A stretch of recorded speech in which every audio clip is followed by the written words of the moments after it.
I will never forget the look on my ex-wife's face when she saw me. It wasn't the look of an ex-wife missing her husband. It was the look of pure shock, someone realizing they had just made the biggest mistake of their lives. And my best friend, James, standing next to her, looked like he had just seen a ghost. Their jaws dropped simultaneously. They weren't looking at the man they had destroyed months ago. They were staring at the brand new Porsche 911 I was driving and the life they had thrown away without even realizing it. In that moment, the silence in the busy Chicago street was deafening. The confusion in their eyes was more satisfying than any words of revenge I could have spoken. They thought they had left me with nothing. Little did they know, they had left me with everything. It all started 6 months ago, on a gray, lifeless day that perfectly matched the end of my world. I had just gotten home from work exhausted. The weight of my work briefcase felt like the weight of the world on my shoulders. I remember the smell of old coffee in the kitchen and the oppressive silence of the house.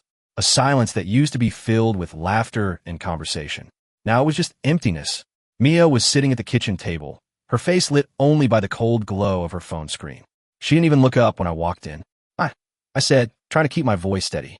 She sighed, a long, irritated sound, as if my very existence were an inconvenience. We need to talk. My heart sank. I knew that conversation was coming. I could feel it in the weeks of growing distance, in the nights when she came home late with vague excuses, in the way she pulled away when I tried to touch her. What is it? I asked, though I already knew. This, she said, gesturing vaguely between the two of us. It's not working. I'm not happy. Each word was another hammer blow to my chest. Married for 5 years, together for 8. And it all boiled down to I'm not happy. I wanted to scream, to ask about all the promises, all the dreams we had built. Instead, an eerie calm washed over me. Did you meet someone else? I asked, my voice barely audible. She finally looked at me. Her eyes, which had once looked at me with love, were now cold as ice. Yes, I did. Her honesty was brutal. I had expected denial, a lie to soften the blow. But there was nothing, just raw, unvarnished truth. Ooh, I whispered. She hesitated for a moment, and in that small instant, a million faces flashed through my mind. None of them prepared me for the name she was about to say. It's James, she said, and went back to looking at her phone, as if discussing the weather. We've been together for a few months. I love him, and I'm leaving you. James, my best friend, the man who was my best man at our wedding, the man I watched games with every weekend, the man I considered a brother. Betrayal by a partner is a stab to the heart. Betrayal by your best friend twists the knife and breaks the bone beneath. The air left my lungs. The sound in the room disappeared, replaced by a high-pitched ringing in my ears. I stared at her, trying to find any trace of the woman I married, but she was a stranger. A cold, calculating stranger who had just shattered my life with the same casualness you'd order coffee. You in, James? I repeated, stupidly. Yes, she said impatiently. Look, I didn't want it to happen like this, but I need more. Passion, excitement. Someone who truly lives life. James gives me that. With you, everything became so predictable. Boring. That's how she described me. Me, the man who worked 50 hours a week at a stable job so she could pursue her expensive hobbies. Me, who spent sleepless nights working on a secret project, an app one was building from scratch, a project that was quietly starting to generate an income she couldn't even dream of. But to her, I was boring. The irony was so thick I could taste it, bitter as poison. They gave me an ultimatum. I had to leave. That night, as I packed my clothes into boxes with a broken heart, I could hear her laughing on the phone from downstairs. Laughing with him. With James.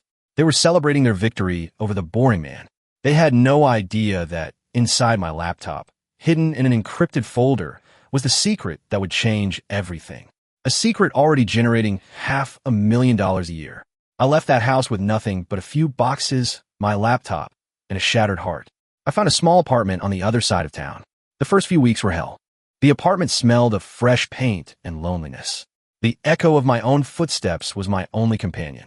I barely ate, barely slept. The image of Mia and James together, happy at my expense, played in my mind on a torturous loop. I was at rock bottom. But one night, in the midst of that oppressive silence, something shifted. I looked at my reflection in the mirror and didn't recognize the man staring back.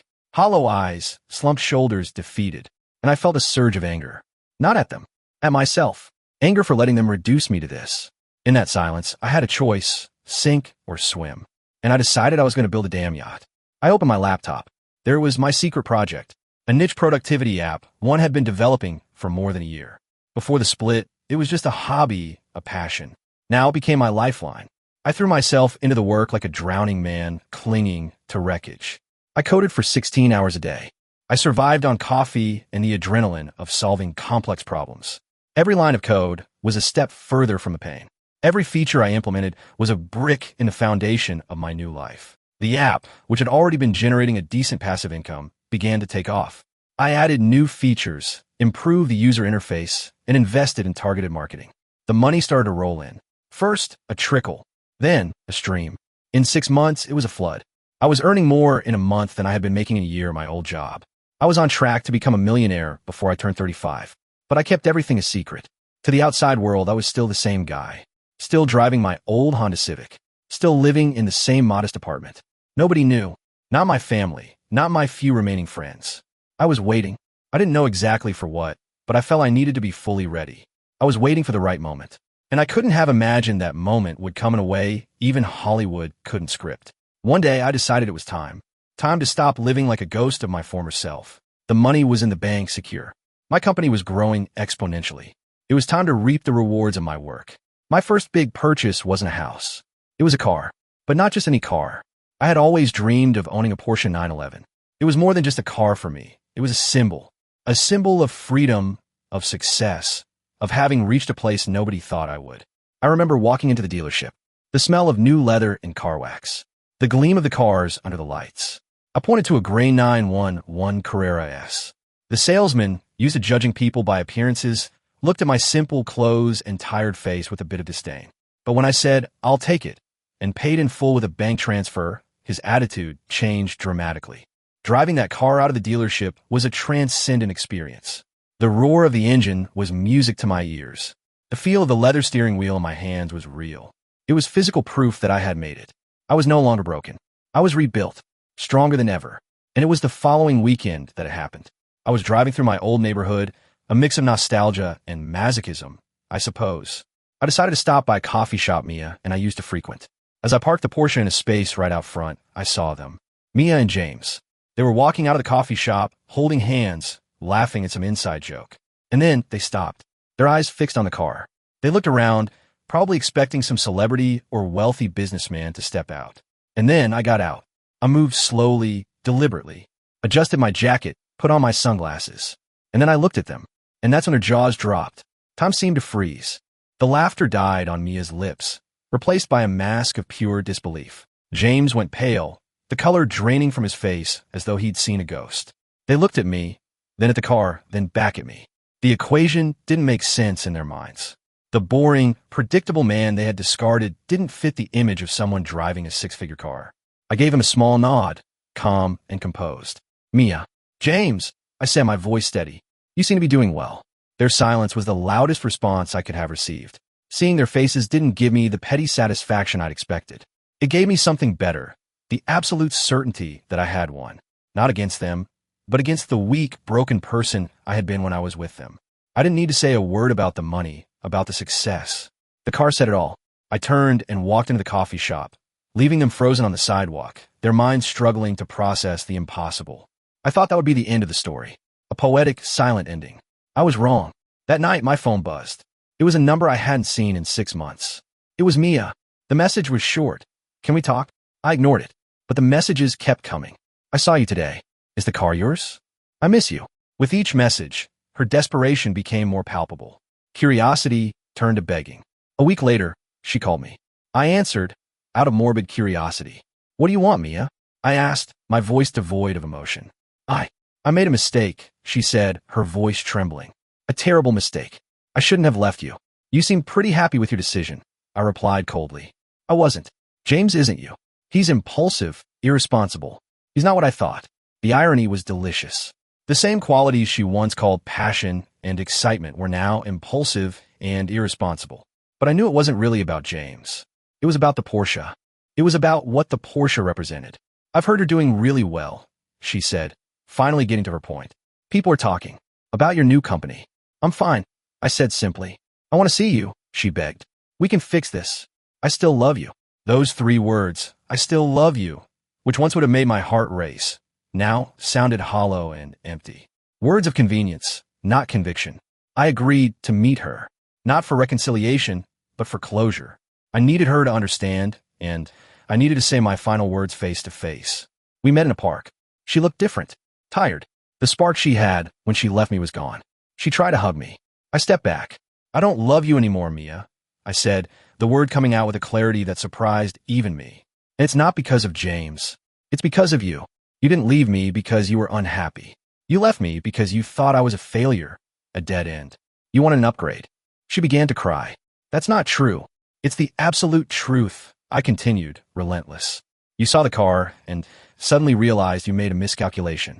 You don't miss me. You miss what you think I can give you now. It's not about the money, Mia. It's about the character. You and James showed me who you really are. And as painful as it was, I'm grateful for that. Because it forced me to become who I truly am. I turned to walk away. Please, she screamed. Give me another chance. I stopped and looked at her over my shoulder one last time. The best thing you ever did for me was leave. Goodbye, Mia. And that was the last time I spoke to them. I learned later that they broke up a few months afterward. Apparently, life without the benefit of my stable salary wasn't so exciting. But honestly, I didn't care. Their story no longer mattered to me. I wasn't just surviving. I was thriving. And the best part? I didn't need anyone's validation to prove it. I built a life I was proud of, surrounded by people who valued me, and filled with opportunities that excited me.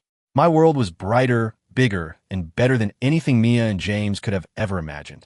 And as far as I was concerned, the chapter with them was closed. This was my story now, and I was writing it exactly the way I wanted. Sometimes, the greatest revenge is not yelling or fighting. It's simply building such an incredible life that your detractors become an irrelevant footnote in your story. And what about you? Have you ever been betrayed in a way that, in the end, made you a stronger and more successful person? Share your story in the comments below. I read every single one. And what advice would you give someone going through that now?